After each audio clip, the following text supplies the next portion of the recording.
नमस्कार। इन खबर में आपका स्वागत है। उत्तर प्रदेश बीजेपी से आज बड़ी खबर आई कि एक तरफ जहां बीजेपी दिल्ली में टिकटों को लेकर के मैराथन बैठक कर रही है, पहले चरण का चुनाव जो है 10 फरवरी से है, वहीं दूसरी तरफ स्वामी प्रसाद मौर्य जो कैबिनेट मंत्री थे योगी कैबिनेट में, उन्होंने अचानक इस्तीफा दिया और इस्तीफा भी सीधे राज्यपाल को सौंपा। उसके बाद लगे हाथ सपा प्रमुख अखिलेश यादव ने उनका पार्टी में स्वागत भी कर दिया। सबसे बड़ा सवाल ये है कि स्वामी प्रसाद मौर्य चूँकि पिछड़ों के बड़े नेता हैं, बसपा से आए हैं, बसपा में 4 बार विधायक रहे हैं, इसके बाद वो बीजेपी में 5 साल कैबिनेट मंत्री रहे, उनकी बेटी बदायूं से संगप्रिया जो है वो सांसद हैं, और बेटे उत्कृष्ट जो है वो चुनाव हार गए थे रायबरेली के ऊंचा हार से। इसी के इर्द गिर्द जो है पूरी कहानी है कि क्यों स्वामी प्रसाद मौर्य ने चुनाव के ऐन मौके पर बीजेपी का दामन झटका। उन्होंने पत्रकारों से बातचीत की और जब भी कोई नेता पार्टी छोड़ता है तो सिद्धांतों की दुहाई देता है कि वो घुटन महसूस कर रहे थे, दलितों, पिछड़ों, नौजवानों के मुद्दे पे बीजेपी ध्यान नहीं दे रही थी, वो सिद्धांतों से समझौता नहीं कर सकते थे, वगैरह वगैरह।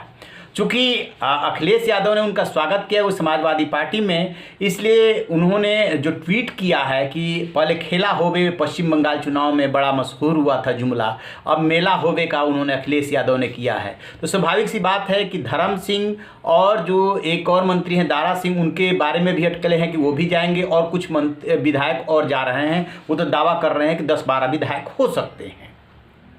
लेकिन एक सवाल बनता है कि आखिरकार जो बीजेपी दूसरे दलों के बड़े नेताओं को तोड़ने में लगी है, चुनाव के मौके पे पिछड़ों का ये नेता क्यों अचानक छोड़ गया और बीजेपी को पता नहीं चला? ऐसा हो नहीं सकता। कह रहे हैं कि मैंने सुबह दिनेश शर्मा से और सुनील बंसल से और स्वतंत्र देव सिंह से मैंने बात की थी। बात कहाँ अटकी थी?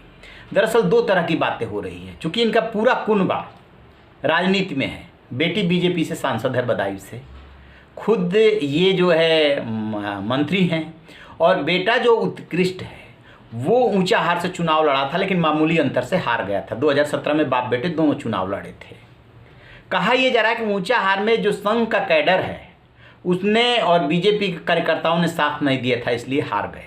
उस सीट का कुछ समीकरण ऐसा है कि जो दलित हैं, जो मुस्लिम हैं, यादव हैं, कुशवाहा और मौर्य जो हैं, वो साथ जब तक ना दे तब तक वो सीट नहीं निकल सकती। और अब ये जो स्वामी प्रसाद मौर्य हैं, इनकी उम्र लगभग 68 ईयर्स हो गई है, तो इन्हें बेटे के भविष्य की चिंता ज़्यादा सताने लगी है, क्योंकि बेटी तो उधर सेट है कि सांसद है राजनीति में। तो इन्होंने जो बेटे के लिए टिकट की मांग की तो वही सीट, उसी सीट की बात हो रही थी। तो एक बात ये आ रही है कि बीजेपी टिकट देने को तैयार थी, लेकिन दूसरी तरफ ये कह रही थी कि बेटा बेटी और आप तीनों को कैसे हो सकता है। एक बात ये आ रही है, लेकिन इस बात में उतना दम नहीं लग रहा है, क्योंकि बाप बेटे जब दोनों पहले से चुनाव लड़े हुए थे और उसके बाद बेटी को सांसद बीजेपी ने टिकट दिया और बीजेपी से जीती, तो ये बात कहीं उतनी हजम नहीं हो रही है कि नहीं बेटे को टिकट देने के लिए बीजेपी तैयार नहीं थी। बीजेपी हमारी जानकारी के मुताबिक वहाँ पर टिकट देने के लिए तैयार थी, ज़्यादा जोखिम लेने के मूड में नहीं थी। फिर बात कहाँ फंस रही थी? बात यहाँ फंस रही थी कि उतनी इनकी सुनवाई नहीं हो रही थी। जितना सम्मान ये चाह रहे थे एक तो वो नहीं मिल रहा था, कहीं ना कहीं अपने को उपेक्षित महसूस कर रहे थे। बीजेपी बड़ी पार्टी है, उसमें जो है ये डूब से गए थे। और पिछले दिनों जब बीजेपी का उत्तर प्रदेश का मौर्य कुशवाहा सम्मेलन हुआ था, उसमें इनकी बेटी को संघमित्रा को जब बोलने का मौका मिला, माइक पकड़ी, उसी दौरान टोका टाकी हो गई, नाराज़ होकर के वो चली गई। फिर बाद में उनको मना कर लाया गया, वो बोली, लेकिन वो भी एक घटना कारण बनी कि बीजेपी में ज़्यादा भाव नहीं मिल रहा है इस परिवार को। तो कहा यह जा रहा है कि ये चाहते थे कि इनके बेटे को टिकट मिले, बेटी का उधर सांसद हैं ही, और जिसको जिसको चाहते हैं ये टिकट मिले। वो एक तो नहीं हो पा रहा था, मतलब उपेक्षित महसूस कर रहे थे। दूसरी बात ये कि बेटे के भविष्य के लिए ज़्यादा चिंतित थे। ऊंचा हार से समाजवादी पार्टी से जीतने की ज़्यादा गुंजाइश है, लिहाजा उन्होंने उधर का रुख किया और अपने साथ और भी नेताओं को लेकर के जाएंगे। कुछ विधायकों के बारे में खबर आ रही है कि वो भी रिजाइन करेंगे या कर दिया है। तो ये असल कारण बना।